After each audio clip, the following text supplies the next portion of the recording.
Hello, my name is Meaghan Bartlett, and I currently work as a middle and high school teacher. I chose to get my master's in health economics and health technology assessment from the University of Glasgow because of my interest in the program content, as well as the flexibility to study completely online.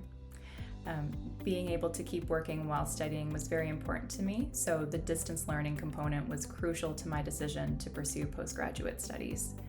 Since I'm not from the UK, this program would only have been accessible to me in a fully online format, so it was very helpful to be able to study this way.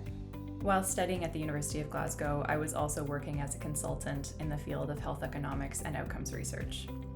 My study improved my career by giving me a deeper understanding of how health technology assessment, practice, and policy varies between countries in order to meet the different needs and regulations across regions. During my time in the program, I was able to really push myself and learn what I'm capable of, particularly while working on my dissertation. Getting to do my own research showed me that I can continue to contribute to growth in this space, and that was probably the most valuable thing that I learned. My favorite thing about the course was the people.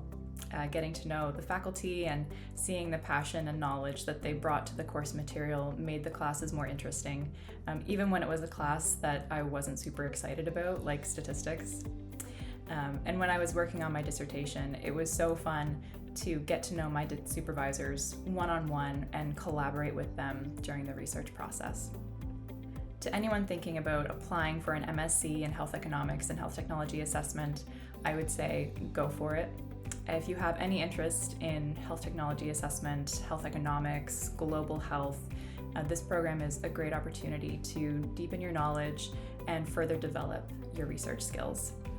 It's an accessible program run by really great people, so I would absolutely recommend.